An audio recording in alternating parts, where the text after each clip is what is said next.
Almost 3 years have passed since the release of The Witcher 3. During this time, the game has been closely examined. Just take a look at all the articles we've published since 2015. The game by CD Projekt Red is now considered a genre-defining action RPG, but as you could imagine, things didn't go so smoothly at every stage of production. Before a game is released, there's a ton of prototype features which are only verified with time. Today we'll take a look at the elements that were cut from The Witcher 3, despite having already been shared with the journalists during various presentations.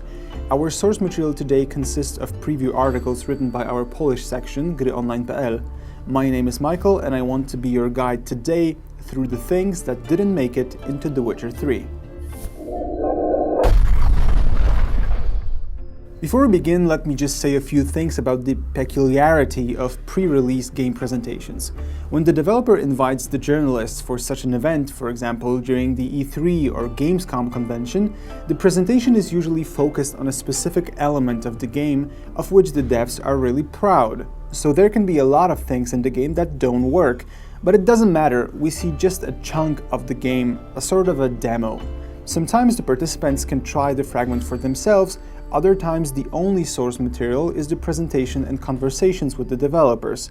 When such presentations take place long before the game's release, and remember that first previews of The Witcher 3 were published in 2013, there's a good chance that many of the concepts for gameplay exist only on paper. Hence, such articles can often extensively discuss solutions and mechanics that ultimately look much different in the game, or aren't even there at all. So what was the case with The Witcher 3? Here's an extract from almost 5 years ago.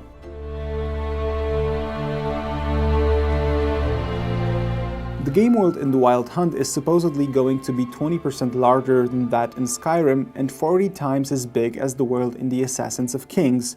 Traveling across the entire map on horseback should take around 30 to 40 minutes.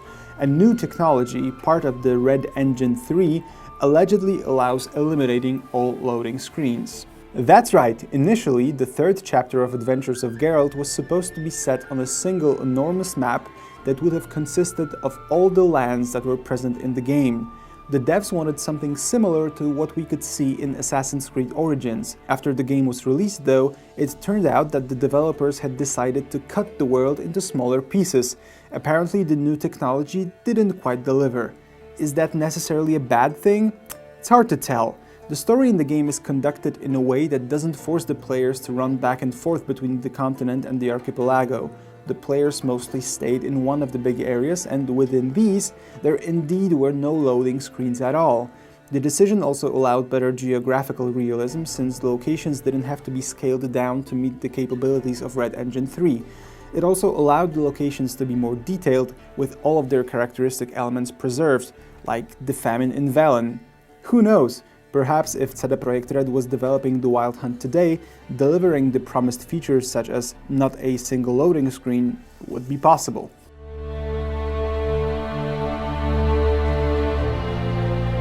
A bit later, the same preview reads: just like in the previous installments, the choices made by the players in The Witcher 3 will impact the game world in different ways and degrees. If the player refuses to deter bandits threatening a village, its inhabitants may abandon their settlements and seek a new one. This should be one of the features distinguishing The Wild Hunt from other open-world RPGs. It all sounds very good, but such advanced mechanics will be a fantasy for a few more years. Sure, there's plenty of bandits and deserters or even monsters inhabiting human dwellings, but all these elements are strictly governed by pre-arranged scenarios. The only thing that remains of these promises are the abandoned sites, a type of the question mark locations. Ridding these places of monsters results in people resettling there, usually bringing a merchant of some kind with them. Once more, the ambitious plans were curbed by the reality. Either way, I have to say I'd love to see something like this in a video game. Such intricate relations between the NPCs would create a more realistic rendition of a living world, where the protagonist is just one of its insignificant elements. But there's always the question of balancing the realism with entertainment. If freeing the villages was supposed to be as much fun as repelling the Templars' attacks in Assassin's Creed Revelations, then maybe not implementing it was the good decision. One has to wonder though whether mechanics like this would include the Crow's Perch or Oxenfurt.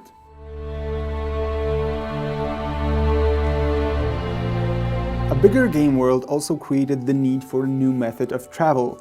Roach, the space-time warping horse defying laws of physics. The horse in The Witcher 3 will be more than just a way to get around faster. The saddlebags will allow storing many additional items, which the players will also be able to access in taverns. Now, I'm not convinced. Imagine that Geralt can only carry a very limited number of items, including oils and potions, not to mention the crafting ingredients. Looting some places could be a nightmare. Imagine having to run back and forth between the horse and a random cave because Geralt can't carry more than 2 swords with him. In the final build, there's just a single equipment screen where the only limit is the weight of items. The player is able to increase this limit by obtaining better saddlebags. They still have some significance, but it's much more player-friendly.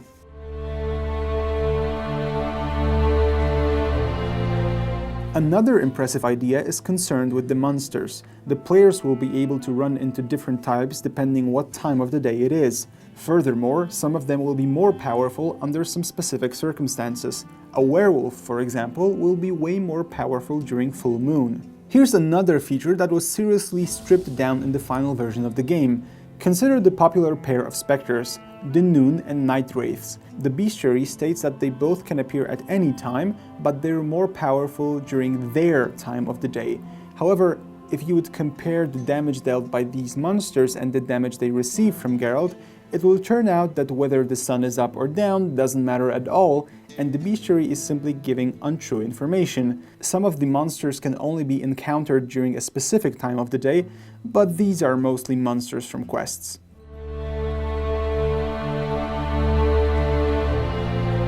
Now here's the time for Skellige and the sailing plot from E3 2013. The changing weather conditions really tied the game together. The Skellige Isles on a sunny day are definitely quite a view, but the atmosphere of a heavy rainstorm with the trees bending in ferocious wind is something even more stunning. If you add the series' signature soundtrack into the mix, you should be able to imagine just how special traveling in this game feels. The weather also affects the NPCs, which we were able to see for ourselves shortly after the showcase had begun. The authors assured us that a drakkar full of tough sailors eagerly rowing towards some hunting ground will only set out into the sea if the waters are calm, otherwise the ship will stay in port. The protagonist himself should also consider the state of the sea before setting sail. During a storm, the player can decide to do that, but they need to be aware that it's almost a certain suicide. The small ship can easily be shattered by fierce waters, and Geralt, even though an able swimmer in this installment, will have a really hard time getting back to the shore. All of this sounds great, but I can only say one thing. I wish that was true. These elements haven't been included in the form they were announced, but it's simply another instance of the living world being not so living. I'll venture to say that this was too the fault of the limited capabilities of the engine. Of course, the technology was state-of-the-art at the time of the game's release, but advanced simulations such as the one described above were just out of reach. The storms were toned down as well, and although the seas in Skellige can look very differently depending on the weather, I've never experienced Geralt's boat being left at the mercy of the elements. Can't say I was disappointed though. Sailing from island to island is pretty mundane as it is. Imagine what would happen with additional difficulties being introduced. At times like these, I'm always grateful to the inventors of the fast travel.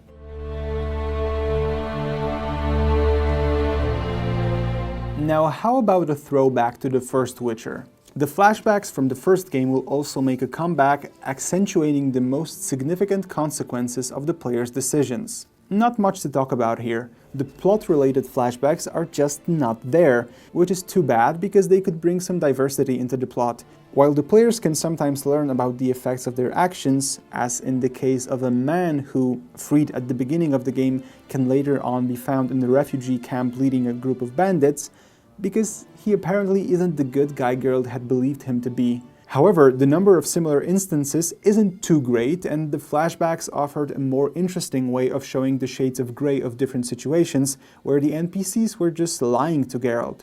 Not much can we change about that though.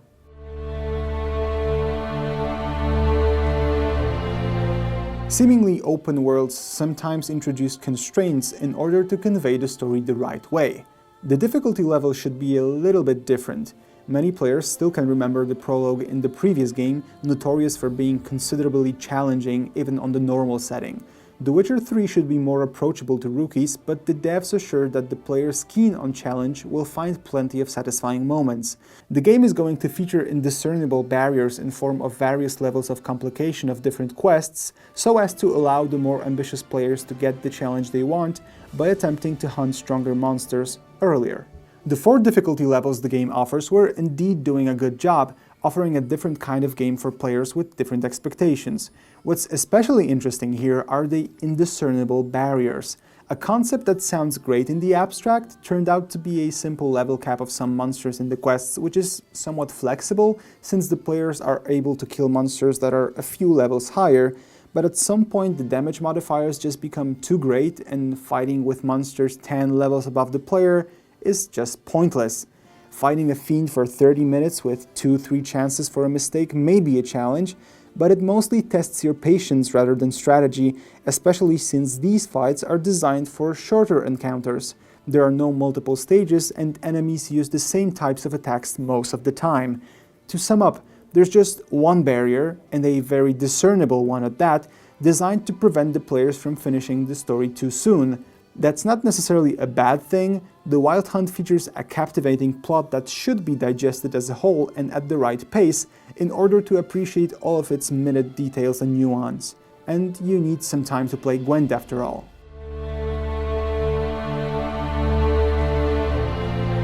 A little less than a year before the game's release, the devs still had in mind a sophisticated system of interaction between monsters and the world.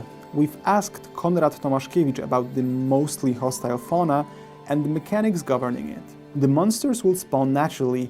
Just like in the last game, they will have realistic spawn points, be that the air, water, or trees. The game also features a sort of an ecosystem where the more aggressive creatures can attack each other or devour normal animals. The latter, on the other hand, are herbivores, so the player will sometimes need to chase them off before collecting herbs and ingredients. Right, a real ecosystem. Another element of simulating a living world, this time focused on animals rather than NPCs. It's possible to witness a wolf pack fighting a group of neckers, but this will be simply a result of wolves running into the neckers by chance. It's also possible to lure bandits in the vicinity of a few drowners who will take care of the problem for us, but could you call this a living ecosystem? Is that an actual food chain, a dependency between prey and predators? The answer seems obvious. It may appear as if the world is functioning regardless of whether the player interacts with it or not. The magic disappears upon the realization that it's all just a coincidence that wouldn't have happened if the player wasn't there at that time and if the spawn points would be placed differently. Chasing off animals to be able to collect ingredients is a vision that brings an indulgent smile to my face. Just imagine the frustration. All of the issues I've talked about here may make me sound like a picky fanboy who just feels like theorizing, but my intention was simply to highlight the fact of how significant changes can a game undergo during all of its development stages. Sometimes the devs are too ambitious and their visions perish when they are confronted with the reality of technological limitations. For some players, this is a proof that consoles are slowing down the industry, but that's a very far-fetched assumption. Developing a game is a process which constantly requires the developers to compromise. They have to look for the right balance. Sometimes this means binning less important elements for the sake of other aspects, which are going to be much more tangible for the players. Maybe we didn't get a living environment that was designed years before the game was released, but we did get massive environments that can be traveled from east to west, from north to south, without loading screens. And that's impressive, even if it means that the devs didn't deliver the promise of no loading screens whatsoever. Some elements, such as the matter of moving the inventory to the horse, may sound good when creating a vision of the game world, but in reality they're impractical and simply irritating. Think about looting in Far Cry 3 and 4, or the amount of redundant combat animations in XCOM. At first glance, they look good and introduce more immersion, but after a few hours of watching the same sequences being rehearsed on your screen, it's easy to feel like losing time. That would exactly be the case if you had to move everything you looted into Roach's saddlebags. That's why some ideas have to be discarded. And then some things simply don't work. You sure remember the story about the devs from CD Projekt Red having a ready prototype of ice skating mechanics. At one point in the game, Ciri was supposed to fight with the Hunt on a frozen lake using ice skates that would almost be a perfect rendition of a fight from the Tower of Swallows. The fight was however moved to a different part of Skellige and was completely rewritten, hence the system became useless.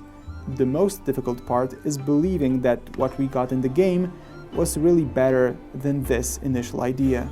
The things we've discussed today were either discarded in their entirety or considerably altered to be more player-friendly. In many cases, I'm inclined to say that the changes were good and I can live with losing few elements on the way. Thanks for watching, Happy New Year, and see you later!